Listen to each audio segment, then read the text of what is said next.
राधे राधे, जय श्री कृष्णा। कैसे हैं आप सब? तो जैसे कि आप सबको पता है कि आषाढ़ का महीना जो है वो शुरू हो चुका है। आषाढ़ के महीने में भगवान विष्णु जी का पूजन किया जाता है। तो अभी मैं आप सबको बताऊंगी कि आषाढ़ के महीने में कौन से व्रत त्योहार पड़ रहे हैं, क्या क्या करना चाहिए, क्या क्या नहीं करना चाहिए। तो इस वीडियो में अंत तक बने रहिएगा।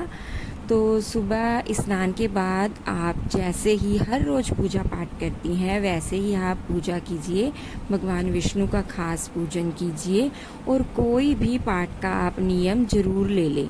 कपूर से आरती करें, दीप से आरती करें।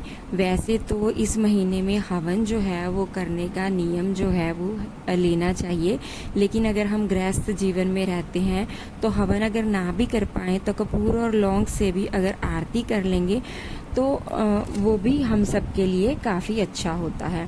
अब आप नोट कीजिए कि कौन कौन से व्रत त्योहार जो हैं वो इस महीने में पड़ने वाले हैं। जैसे कि 3 जुलाई को है संकष्टी चतुर्थी का व्रत है और उसके बाद 11 तारीख जो है उस दिन है योगिनी एकादशी।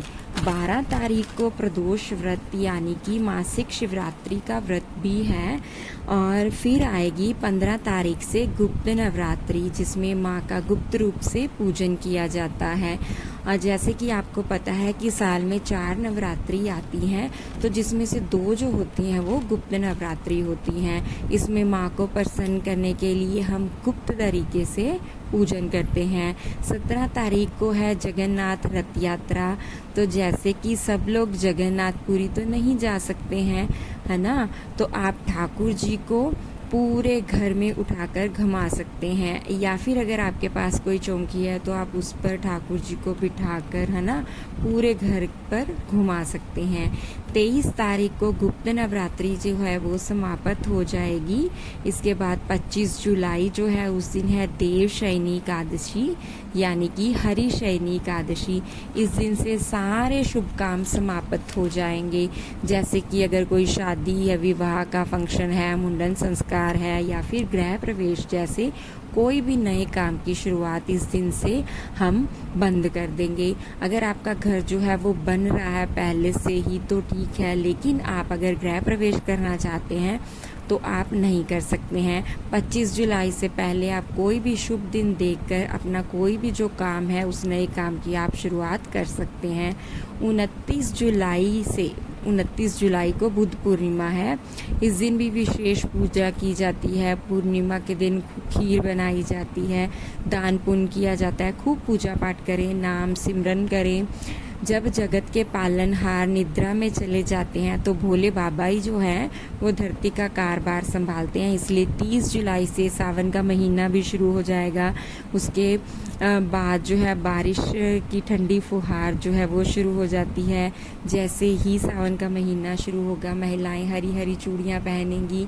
गर्मी का मौसम जो है वो उसमें गर्मी जो है वो भी थोड़ी कम हो जाती है ना। गर्मी कम होने के बाद जो है बारिश के मौसम में हम जो है लड्डू गोपाल को भी विशेष तौर से पूजा करते हैं, उनको भी बारिश में स्नान करवाते हैं। आषाढ़ के महीने में रविवार के जो व्रत हैं वो भी शुरू किए जाते हैं और धन की भी पूजा की जाती है। अगर आप व्रत नहीं कर सकते हैं तो आप रविवार के दिन जो है वो नमक बिल्कुल भी ना खाएं, इससे भी आपको लाभ मिलेगा। ठीक है, तो अभी अगर आपने मेरा चैनल जो है वो अभी तक सब्सक्राइब नहीं किया है तो आप मेरे चैनल को सब्सक्राइब कर लें। आपको ऐसे ही प्यारी प्यारी वीडियोस जो है वो मेरे चैनल पर मिलती रहेंगी, है ना। और जो सावन का महीना है उसमें भक्तजन जो हैं वो बहुत ज़्यादा बढ़ चढ़कर जो शिवलिंग की पूजा करते हैं। कई लोग जो है वो पार्थिव शिवलिंग पूरा 1 महीना पार्थिव शिवलिंग जो है उसका पूजन करते हैं। नहीं तो सोमवार के जो व्रत आते हैं सावन के महीने में वो भी किए जाते हैं।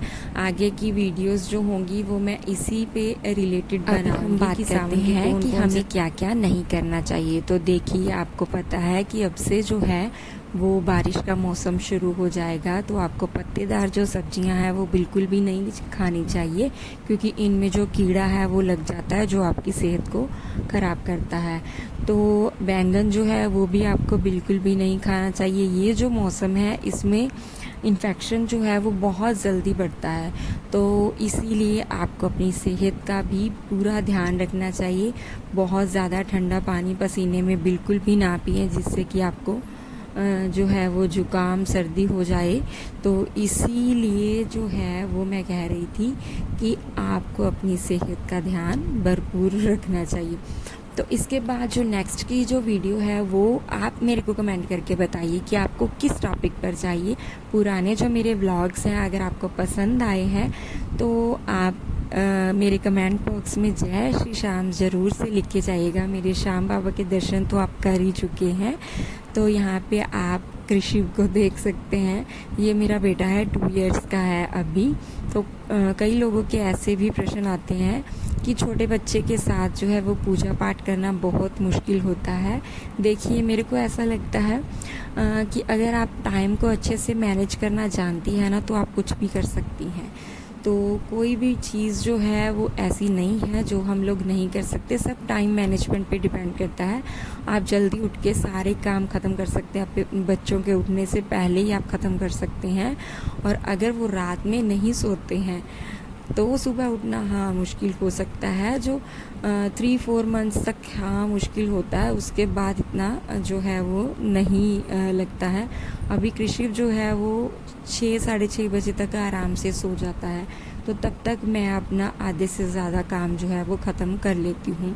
उसके उठने के बाद तो मैं थोड़ी देर उसके साथ ही टाइम स्पेंड करती हूँ, ताकि उसको भी मतलब थोड़ा टाइम जो है वो मेरे साथ मिल सके। Thank you for watching.